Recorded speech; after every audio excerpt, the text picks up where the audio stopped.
Motivation and mindset. Learning to code is incredibly rewarding but can also be difficult and frustrating. Like any skill worth knowing, it takes time to acquire, and it can't be learned in a weekend or even a month. With that said, we believe anyone can learn how to program as long as they're willing to put in the time and effort. So before we get into the meat of the curriculum, we're going to go over the following to help you get the most out of the Odin Project. The things that will help you succeed in your goal of learning to code and the pitfalls that you should try to avoid.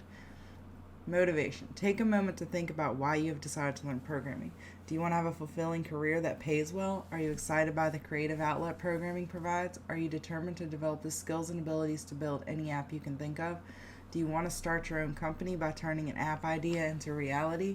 Your motivation could be a combination of these reasons or something else entirely. Whatever it is, hold on tightly to your motivation. This will be what pulls you through to the end of this journey, giving you a definitive goal to aim towards. To give your motivation a bit of a boost, you can read about the success of others in our Discord Odin Success Stories channel. Growth mindset. Your mindset is very important when teaching yourself any new skills. Not just programming, your mindset will have more of an impact on your chances of success than just about anything else. Someone with a fixed mindset believes if they don't get something on their first attempt, they never will.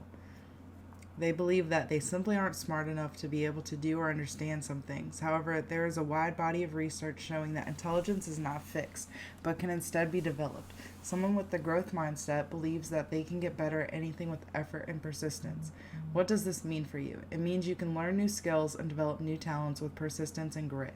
There will be many times throughout the Odin Project that you will get stuck on a concept or a programming problem and may find yourself questioning your ability to learn programming. When you find yourself in this position, remind yourself that you may not get it yet, but that with persistence and grit you will. Struggling with something is growth. It doesn't matter how long you struggle with a concept or project. All that matters is that you have the grit and tenacity to see it through. That's how real learning happens. While you're working through the curriculum, embrace the struggles you encounter with difficult concepts and complex projects. Be sure to celebrate your persistence at overcoming those struggles. When you find yourself questioning your abilities, reflect on the successes you have already achieved while learning to program, the projects you have completed, and the concepts you once didn't understand but now do. This is all the proof you need that you can do it. To learn more about the growth mindset, check out these resources. I believe you can get better grit, you can learn anything. The learning process. Learning concepts and then practicing them will help you to more fully understand how things work and fit together. Projects are the ultimate method for ensuring that your theoretical understanding aligns with how the programming concepts and techniques actually operate. When learning, your mind will consistently switch between focus mode and diffuse mode. Focus mode occurs when you are consciously focusing on learning, reading, watching videos, or working on a project. Diffuse mode occurs subconsciously at times when you are not actively learning, such as when you're doing the dishes, exercising, or sleeping. In this state, your mind goes about the business of connecting what you have been learning to the other things you know. This is where breakthroughs happen. It's important to know that your mind goes through these two states when learning because you can utilize this to make your learning more efficient. When stuck on a concept or project, taking a break to refresh and let your subconscious work on making connections more often than not yields a solution to your problem. The trick is to put effort into solving the problem first and then take a break. In short, understand it, practice it, and finally teach it. Teaching what you know to others is a great way to solidify what you have learned and can often reveal holes in your knowledge that you wouldn't have identified otherwise. You can practice this method of learning by helping others in our community. To learn more about the best ways to learn, learning how to learn on Coursera is highly recommended. The Ruby Rogues have a podcast on how to learn, which should be motivational and useful to you, so check it out for some useful thoughts on learning. What to do when you're stuck. You will inevitably get stuck at some point in the curriculum, perhaps due to a concept that you are having difficulty understanding, or perhaps due to something not working correctly in a project. Whatever it is, use the following tools to get unstuck. Google it. You can be certain someone else out there has encountered the same problem as you did at some point. A quick Google search can often lead to a solution. Take a break. Allow your diffuse learning state to work on the problem. Ask for help in our chat. Come prepared with your research. People will be more willing to help you when they can see that you have already put effort into trying to figure out the solution on your own. Managing your study time. You will have more success with Odin by putting consistent time into it rather than working on it once a week. Building a habit of studying every day at a specific time with a specific goal will ensure that you make consistent progress. It may take you longer than others to grasp concepts, or it may take you less time. This doesn't mean you're smarter or dumber than others. It means you've had differing life experiences that may or may not have prepared you for learning this stuff. Someone who grew up around an engineer may have some advantages over someone who didn't, but it doesn't mean you can't learn those skills. The Odin Project isn't like college or university. It is self-paced and allows you to get a really solid grasp of concepts before moving on. In school, you're forced to keep up or you will fail. The difference here is that coming into the Odin Project, you're not expected to have much knowledge. There are no prerequisites. We've had people be successful coming here who only know how to check their email with a computer. We've also seen success from computer science degree holders. Treating the Odin Project like a static timeline is understandable, but is a sign of misplaced expectations. You simply don't know what you don't know yet, and that's okay. There are no due dates on things in the Odin Project, so you can spend the time to do it right and discuss the topics.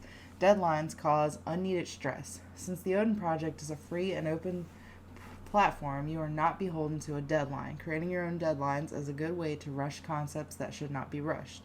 This course is very research-based, meaning you will have to do research to complete tasks and projects. There's no telling if you can find the article or post that helps you in the right way quickly to meet your deadlines, but I bet you learned a ton along the way that you can use in the future. People that do this kind of research and strive to write better solutions tend to become better developers in the future. There's no knowing how long it could take you to learn how to query stuff to find your answers. There are no solid guidelines on that. If you're doing the Odin Project because you need a high-paying job right now, you're not going to become a solid developer within the time frame you have set. Stress and anxiety absolutely do not help you learn either. Relax and just enjoy the ride. Long story short, don't worry, just go learn. Pitfalls to avoid. The following are some of the pitfalls that beginners often encounter when learning how to program. Try your best to avoid these. Procrastination. Procrastination will be your biggest enemy when trying to make progress. Solution. The Pomodoro technique is a way of managing your time in order to stay focused. The idea is to set a timer for 25 minutes and to work on a task until the timer goes off. If you get distracted or interrupted during the 25 minutes, start the 25 minutes of work over again. Once you've successfully focused on work for 25 minutes, take a 5-minute break. When your break is over, repeat the 25 minutes of work and 5-minute break. After you've completed 4 25-minute blocks of work, take a longer 15 to 30-minute break.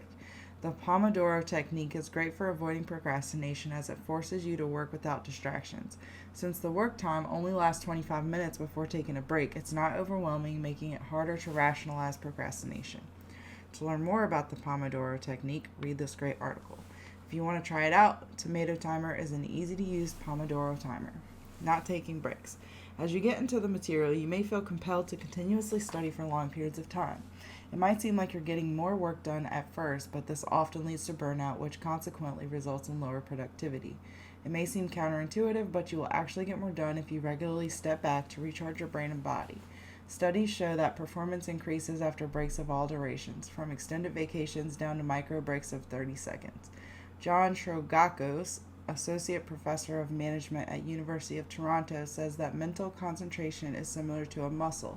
Our focus becomes fatigued after sustained use and needs a rest period to recover, just like a bodybuilder resting between sets at the gym.